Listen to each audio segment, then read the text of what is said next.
बहुत समय पहले की बात है। घने जंगलों के उस पार एक जादुई नगर था, आकाशपुर। यहाँ नीले आसमान में तैरते फूलों के द्वीप थे और छोटी छोटी परियां उड़ती थीं। इन परियों में से एक थी निशा, एक छोटी और जिद्दी परी। निशा को सपने बुनने का जादू मिला था। उसका काम था बच्चों के लिए मीठे सपने बनाना। लेकिन निशा को बड़ा सपना देखना पसंद था। वो असली दुनिया में जाना चाहती थी, जहाँ असली बच्चे रहते थे। रानी ने सख्त मना कर रखा था। एक रात जब सभी परियां सो रही थीं, निशा ने चुपके से धरती की ओर उड़ गई। वो एक गांव में पहुंची, जहां बच्चे तारे गिन रहे थे। बच्चों के चारों ओर चमकती रेखाएं बनने लगीं।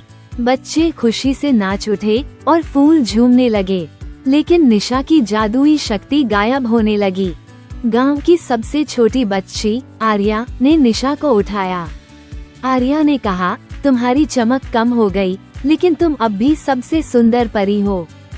निशा ने महसूस किया कि असली जादू प्यार और सच्चे दिलों में होता है। आकाशपुर की रानी ने निशा के लिए नया जादू भेजा, दिलों को खुश। गांव के पास एक पुरानी कोठी थी, जिसे भूली हवेली कहा जाता था। कहते थे कि हर पूर्णिमा की रात वहां से पायल की आवाजें आती हैं। एक रात अर्जुन ने सच्चाई जानने की ठानी। वो चुपचाप हवेली में घुसा। सब कुछ टूटा फूटा था, लेकिन हवा में अजीब सी ठंडक थी। अचानक उसे सीढ़ियों से नीचे आती पायल की छन छन सुनाई दी, पर वहाँ कोई नहीं था। दीवार पर एक पुरानी तस्वीर थी, जिसमें एक युवती मुस्कुरा रही थी। जैसे ही वो तस्वीर के पास पहुंचा, कमरे में ठंडी हवा का तूफान उठ गया।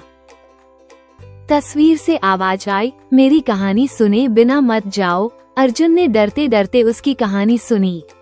वो एक राजकुमारी थी। अर्जुन ने उसकी आखिरी इच्छा पूरी की, उसकी तस्वीर को मंदिर में रखवाया। अब हवेली में कभी कोई आवाज नहीं आई। गांव वाले अब पूर्णिमा की रात हवेली के पास दीप जलाते हैं और राजकुमारी की आत्मा को शांति देते हैं।